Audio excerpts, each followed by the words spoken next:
गुरु ब्रह्मा गुरु विष्णु गुरुदेव महेश्वर गुरु साक्षात् परम ब्रह्म तस्मै श्री गुरवे नमः।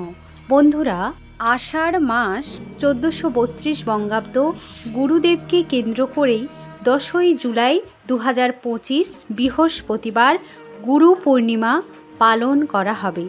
बंधुरा এই गुरु पूर्णिमार दिनटी अत्यंत शुभ दिन हिसेबे गण्य।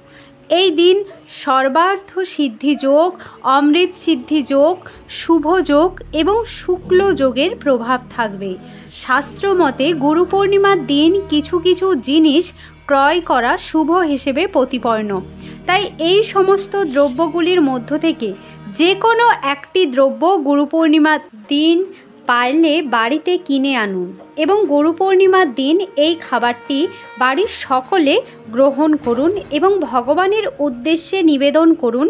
বন্ধুরা, আজ এই ভিডিওর মাধ্যমে আপনাদের সামনে আলোচনা করব গুরু পূর্ণিমার দিন কোন কোন জিনিস কেনা শুভ এবং কোন খাবার গ্রহণ করতে হয়। সর্বোপরি গুরু পূর্ণিমার দিন কোন কোন কাজ আমাদের একেবারেই করতে নেই, এতে পরিবারের অকল্যাণ হয়। আশা করি দর্শক বন্ধুরা এই ভিডিও থেকে সমৃদ্ধ হবেন, তাই ভিডিওটি শেষ পর্যন্ত দেখুন। নমস্কার বন্ধুরা, গল্প অ্যান্ড কথায় মৌমিতা পরিবারে সনাতনী বার্তায় আপনাদের সুস্বাগতম। আশা করি ঈশ্বরের কৃপায় সকলে ভালো আছেন, সুস্থ আছেন। ভারতীয় দর্শন শাস্ত্র এবং বিভিন্ন দেবদেবীর পূজা অর্চনা পদ্ধতি এই চ্যানেলের মূল আলোচনার বিষয়বস্তু।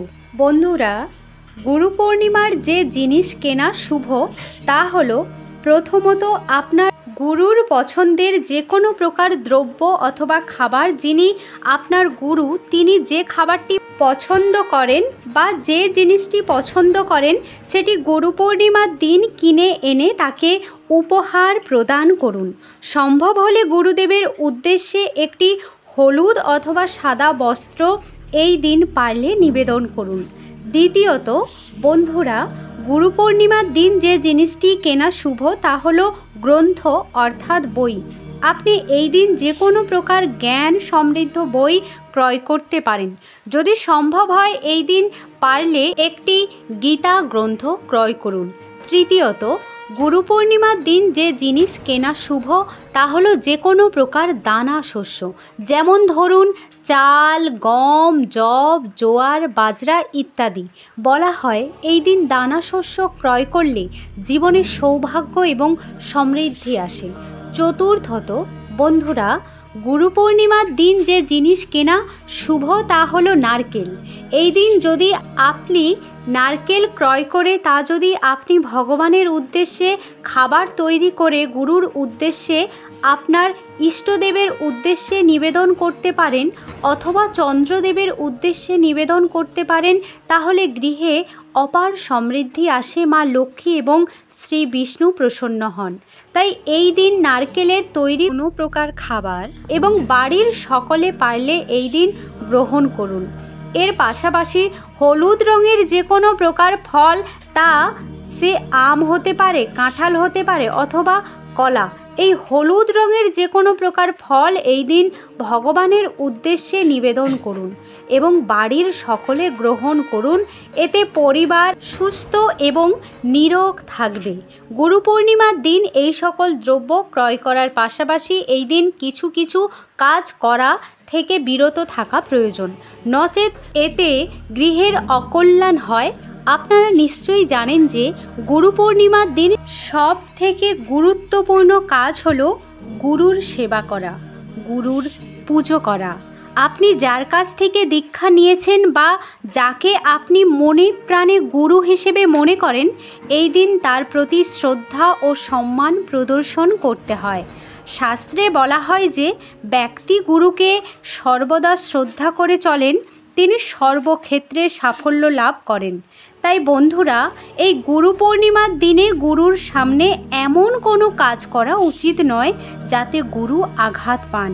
বন্ধুরা, এই গুরু পূর্ণিমার দিনে কখনোই গুরুর সামনে সমান আসনে বসা কখনোই উচিত নয়। ব্যক্তি জীবনে যতই সফল হোক না কেন, কখনোই তার গুরুর সমান আসনে বসতে পারেন না। গুরুর মর্যাদা ঈশ্বরের উপরে। তাই গুরুর সমান আসনে বসা শুধু গুরুর অপমান নয়, বরং তা ঈশ্বরের অবমাননা করা। তাই বন্ধুরা, এই গুরু পূর্ণিমার দিনে গুরু যদি চেয়ারে বসে থাকেন, তাহলে আমাদের তার সামনে চেয়ারে কখনোই বসা উচিত নয়। গুরু যদি মাটিতে বা মেঝেতে বসে থাকেন, তাহলে গুরুর অনুমতি নিয়ে শিষ্যকেও বসতে হবে মাটিতেই। দ্বিতীয়ত বন্ধুরা, দেওয়াল বা অন্য কোনো জিনিসের ওপর হেলান দিয়ে গুরুর সামনে দাঁড়ানো বা বসা কখনোই উচিত নয়।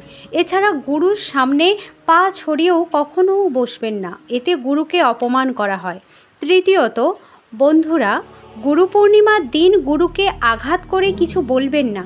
আপনার গুরু বা শিক্ষকের উদ্দেশ্যে আজকের দিনে কখনোই কোনো খারাপ কথা বলবেন না, গালিগালাজ করবেন না, রেগে গিয়ে কঠোর কিছু বলবেন না। এটা করা মহাপাপ বলে গণ্য। তবে অন্য কেউ যদি গুরুর সঙ্গে খারাপ ব্যবহার করে, গুরুর নামে খারাপ কথা বলে, তাহলে কখনোই চুপ করে থাকবেন না, কারণ গুরু নিন্দা শুনে চুপ করে থাকাও কিন্তু মহাপাপ। তাই তখনই তার প্রতিবাদ করুন। বন্ধুরা, আজকের দিনে গুরুর যেমন নিন্দা করা উচিত নয়, গুরুর নিন্দা শোনাও উচিত নয়, বরং শুধু আপনার গুরু নয়, যে কোনো গুরুজন স্থানীয় ব্যক্তিদের আজকের দিনে অবশ্যই শ্রদ্ধা করা প্রয়োজন। কখনোই তার নিন্দা বা গালমন্দ করা উচিত নয়। চতুর্থত বন্ধুরা, আজকের দিনে কোনো বিষয়কে কেন্দ্র করে কোনো প্রকার অহংকার করা উচিত নয়। ধন, সম্পদ, রূপ, শক্তি, সাহস, ক্ষমতা, প্রকৃতির দিক থেকে মানুষ যত বড়ই হোক না কেন, গুরুর সামনে সেই খ্যাতি প্রদর্শন করা কখনোই উচিত নয়। গুরুর দেওয়া জ্ঞানই শিষ্যদের কল্যাণের দিকে নিয়ে যায়। গুরুর জ্ঞানের মূল্য কোনো সম্পদ দিয়ে শোধ করা যায় না। তাই আজকের দিনে কোনো বিষয়কে কেন্দ্র করে কোনো প্রকার অহংকার মনের মধ্যে পোষণ করবেন না। বন্ধুরা, মানুষের জীবনের প্রথম গুরু হলেন তার মাতা ও পিতা। তার কাছ থেকেই শৈশবে প্রথম সে বিভিন্ন বিষয়ে শিক্ষা গ্রহণ করেন। তাই আজকের দিনে নিজের মাতা পিতাকে সবার প্রথমে সম্মান প্রদর্শন করুন। তাদেরও পারলে কিছু উপহার দিন। আজকের দিনে কোনোভাবেই নিজের মাতা পিতাকে খারাপ কথা বলবেন না। যতটা সম্ভব ঝগড়াঝাঁটি, ঝুট ঝামেলা, তর্ক বিতর্ক আজকের দিনে এড়িয়ে চলুন।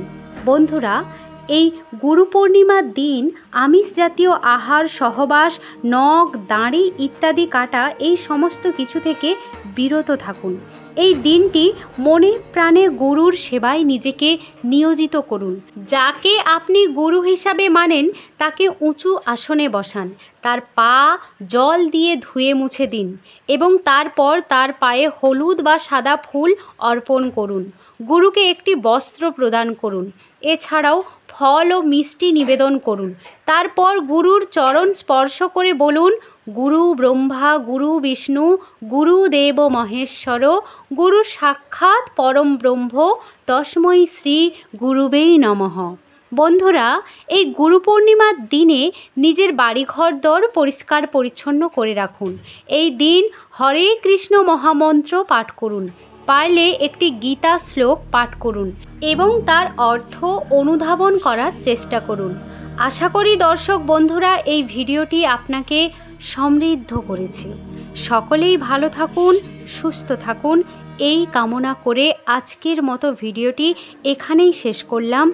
ঈশ্বর আপনার মঙ্গল করুন। জয় শ্রীকৃষ্ণ। রাধে রাধে।